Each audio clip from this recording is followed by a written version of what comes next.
O nosso tema de hoje é reflexões sobre a dor.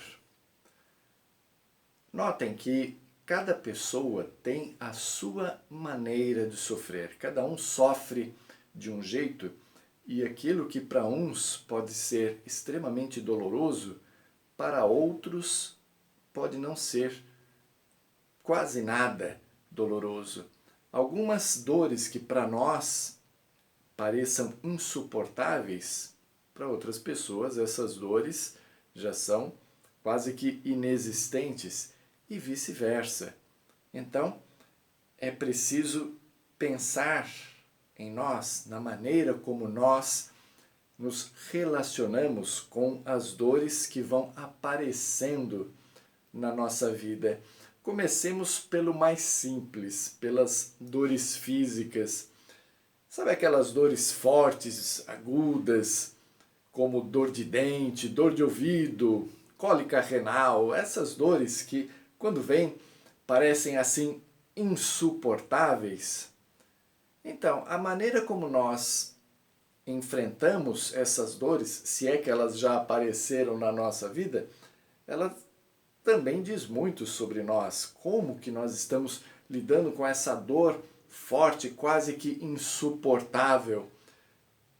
A certeza é de que essa dor vai passar, um dia essa dor vai passar. E enquanto ela está presente, eu tenho que arrumar um jeito de não enlouquecer, porque a dor é muito forte. É tão forte que em alguns casos a pessoa desmaia de dor. O organismo mesmo já dá a sua resposta em nossa defesa. O nosso corpo, nesse sentido, é bastante sábio. Mas tem aquelas outras dores, também físicas, e que são crônicas. Elas nos acompanham dia após dia, não são assim tão fortes como aquelas que eu acabei de relatar, mas elas estão presentes, elas incomodam. E, da mesma forma, temos que arrumar um jeito de conviver com essas dores enquanto elas estão caminhando conosco, para vivermos em relativa paz. Porque se essas dores nos incomodarem a ponto de tirar o nosso equilíbrio, o nosso bom humor, elas vão acabando com a nossa alegria de viver, com a nossa vontade de viver. E elas continuarão presentes hoje, amanhã, depois, por tempo indeterminado. Há pessoas que dizem assim, mas depois que eu morrer elas vão embora. Calma, nem sempre, porque estas dores também podem estar enraizadas no nosso corpo espiritual, que continuará conosco depois da morte física. Então tem aquelas pessoas que já estão do outro lado da vida e que pensam assim, puxa, mas eu pensei que depois que morresse eu ia parar de sofrer, estou aqui ainda doente. Está sendo tratada nos hospitais da espiritualidade, porque aquela dor não era só do corpo físico. Pois bem, a dor física, ela tem uma função delineada pela nossa ciência. Ela é um alerta de que algo no nosso corpo físico não está bem. Então apareceu uma dor, precisamos ver o que é para tratar da causa dessa dor. E a causa dessa dor é alguma doença, alguma anomalia, algum acidente, alguma fratura, alguma coisa de errado que aconteceu no nosso corpo físico. E aí, para aquelas dores que não tem jeito e que a pessoa fica assim meio sem saber por que aconteceu, aí recorremos obviamente às explicações que os espíritos nos trazem. Lá no Evangelho segundo o Espiritismo, no seu capítulo 5, que trata do tema Bem-aventurados os aflitos, temos ali informações profundas, claras, sobre a origem das nossas dores. Então, aquelas dores que nós não encontramos a causa na vida atual, naquilo que nós fizemos nós vamos encontrar a causa nas vidas anteriores, ou seja, elas podem ser um reflexo daquilo que nós praticamos em outras encarnações. Podem ser também o reflexo de provas que nós escolhemos passar antes de reencarnarmos. E de posse desse conhecimento, fica mais fácil nós não nos revoltarmos com a dor. Entendam, fica mais fácil não nos revoltarmos, porque olha, tem gente que mesmo sendo espírita e sabendo de tudo isso, ainda traz uma revolta muito grande, achando que merecia um corpinho melhor, com menos dor e assim por diante. Mas enfim, é preciso, mesmo com esse conhecimento das causas espirituais da nossa dor, é preciso saber aplicá-las a nós mesmos. Porque uma das coisas que acabamos por entender dentro da doutrina é que as dores, as doenças, as aflições da vida atual servem para resgatarmos dívidas do passado. Esse termo resgate de dívidas, às vezes ele é confundido, porque se existe uma dívida, esta dívida é consciencial. Então, se existe uma dor que vem ao meu encontro hoje e essa dor é originária de algo de errado que eu fiz contra o outro ou que eu fiz contra a mim mesmo, então eu estou sofrendo a consequência do ato praticado. Daí a me resgatar consciencialmente do erro que cometi, vai uma certa distância. Eu posso estar sofrendo e posso até ficar feliz porque estou sofrendo aquilo que eu causei aos outros. Nossa, já tenho entendimento do quanto isso é doloroso. Estou aprendendo a não fazer isso com o outro porque isso dói. Então, não quero mais fazer isso ao outro porque já sei que isto dói em mim. Que belo aprendizado. Mas, se eu prejudiquei o outro, a minha dívida consciencial continua. Então, para resgatá-la de fato, eu preciso ajudar aquele a quem eu prejudiquei. Ah, mas e se a pessoa a quem eu prejudiquei não precisa mais da minha ajuda, já evoluiu, né? Não está nessa condição de necessitado da minha ajuda? O que eu faço? Eu vou ajudar a outros a quem eu não tenho dívida nenhuma, mas que igualmente necessitam de um amparo.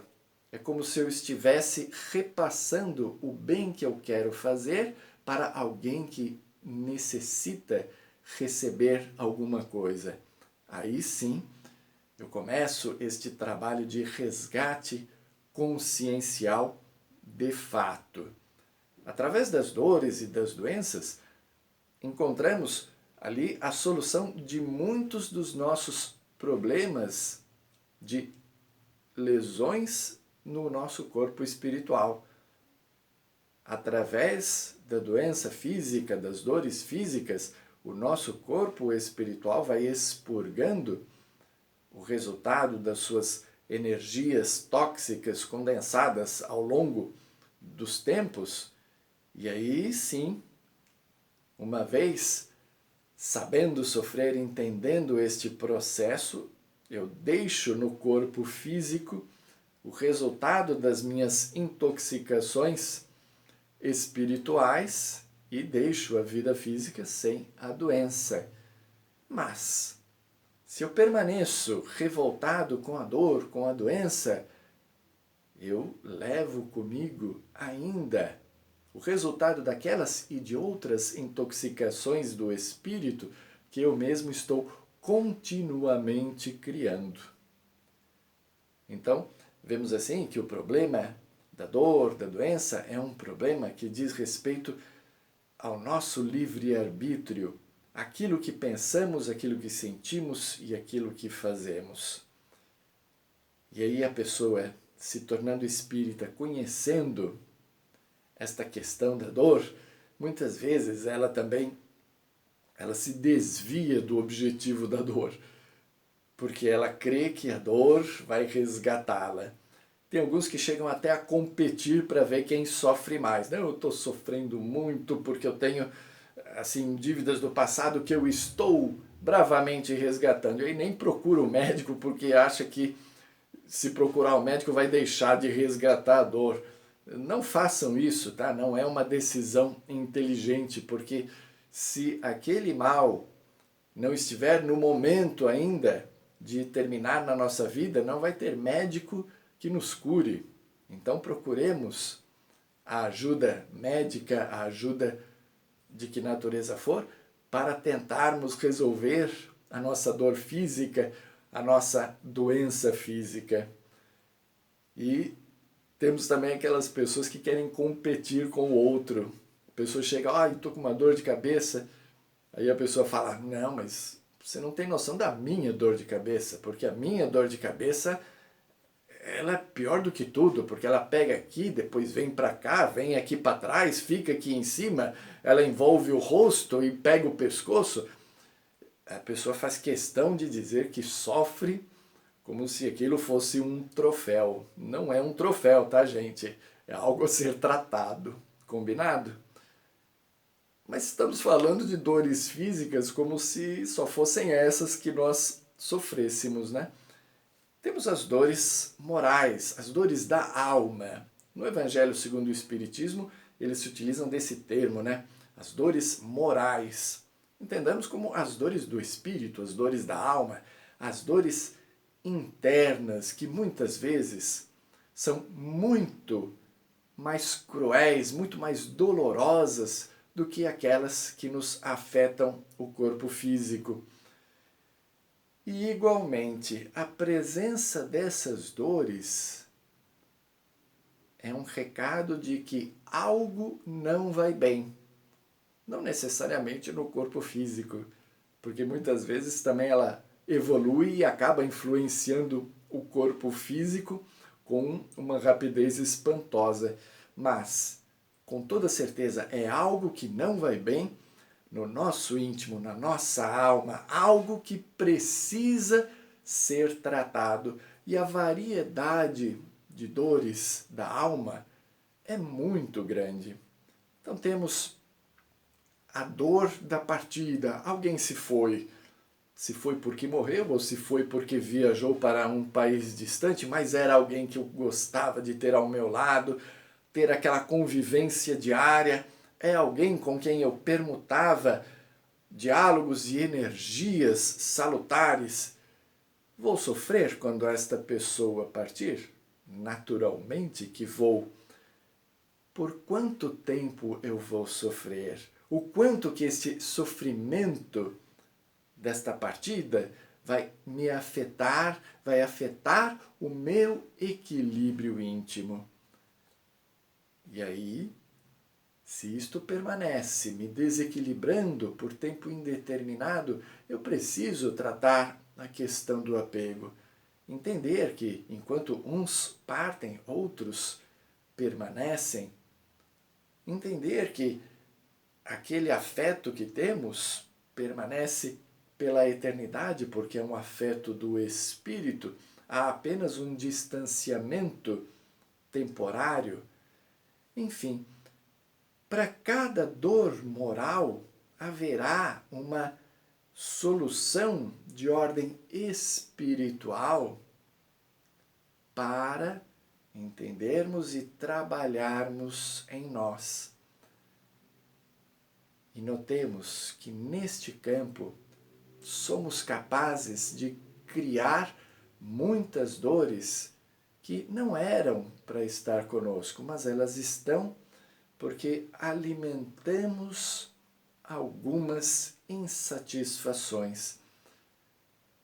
Pelo nosso próprio estágio evolutivo, por não termos ainda determinadas conquistas, naturalmente alimentamos algumas insatisfações íntimas que acabam nos causando dor. Então, Reparemos, por exemplo, que a pessoa, o espírito que vem de outras encarnações, onde sempre teve dinheiro, riqueza, e agora reencarna num meio onde tem que conviver com a pobreza, onde não tem aqueles recursos abundantes a que se acostumou de outras vidas, esta pessoa vai sofrer porque não está acostumada com aquilo. Talvez ela se revolte por ser pobre, enquanto há tantas pessoas ricas. Então este é um sofrimento que ela está alimentando porque não está aceitando a sua condição atual de pobreza material. Da mesma forma, pessoas que estão acostumadas de outras encarnações a terem posições de mando, de comando, de desmando, ao reencarnar numa posição de subalternidade, tem que obedecer, tem que aceitar determinações superiores, muitas se revoltam, se tornam rebeldes, não aceitam aquelas imposições, porque no seu íntimo é como se elas dissessem: por que eu tenho que obedecer a outra pessoa? Eu mando em mim mesmo, eu decido o que eu quero fazer. E aí, ao rejeitar esta posição, perdem a oportunidade de aprender obedecendo e alimentam em si a dor da revolta de ter que viver com uma vida com a qual não concordam, a qual não aceitam. Ao dizermos sobre a aceitação da nossa vida, não estamos querendo dizer que devemos ser passivos diante da vida. Nós podemos e até devemos mudar aquilo que está na nossa vida que não condiz com as nossas aspirações íntimas. Faz parte do processo evolutivo. Só que ao não aceitarmos interiormente aquilo que a vida nos dá, todo este processo de mudança, de transformação, torna-se ainda mais difícil, porque ele é calcado apenas na revolta interior, porque a vida não atende aos meus desejos interiores. Estamos dando apenas alguns exemplos de dores da alma que a humanidade tem enfrentado. Certa vez, apenas para dar mais um exemplo, certa vez numa palestra em que o tema era esse, os sofrimentos da alma, eu quis fazer algo diferente e fui enumerando todos os sofrimentos da alma e vi que não dava para abordar a todos numa só palestra. Aí eu escrevi esses sofrimentos em pequenos papéis dobrados e coloquei dentro de um saquinho e pedi para que as pessoas da plateia sorteassem 3 daqueles tipos de sofrimento da alma para que a gente pudesse abordar e conversar a respeito. As pessoas ficaram meio ressabiadas, nunca tinham visto aquilo num centro espírita, ficaram com medo. Aí eu esclareci: não, gente, é só para sortear, vocês não vão levar essa dor com vocês, tá? Apenas sorteiem. E aí, o terceiro papelzinho, na hora que eu abri, era um tipo de dor que eu até hesitei em relacionar, mas foi justamente ele o sorteado. Dizia ali: tédio. E aí eu olhei para a plateia esperando uma reação de: pô, ele vai falar sobre tédio? Pelo contrário, as pessoas arregalaram os olhos, mais ou menos dizendo: nossa, como é que adivinharam o que eu estou passando? Tédio é um sofrimento. Vida tediosa. O que eu faço para sair do tédio? É assim que a indústria do entretenimento tem prosperado, criando vários e vários entretenimentos para distrair a humanidade enquanto ela tenta se libertar do tédio. Mas chega um momento em que descobrimos que não precisamos mais de tanto entretenimento na nossa vida. Precisamos de algo que nos traga uma sensação superior, uma sensação de realização. É assim que identificamos este ou aquele trabalho, tarefa voluntária, atividade no campo da caridade, no campo da arte, seja em que campo for, mas uma atividade que nos leve a colocar o nosso potencial de amor e de criatividade em favor do próximo. Colocamos as nossas potencialidades superiores em ação em prol de alguma coisa útil e naturalmente colhemos os frutos dessas realizações. Não porque alguém está lá nos colocando num pedestal dizendo, olha, ele é o maior, olha tudo que ele fez. Não. Sentimos a recompensa porque entramos naquela vibração superior e percebemos o resultado do que fazemos no sorriso, no bem-estar daqueles que estão recebendo. Então, procuremos ver a nossa relação com as nossas dores, o que elas estão dizendo para nós, entendendo que cada um vai procurar a sua solução.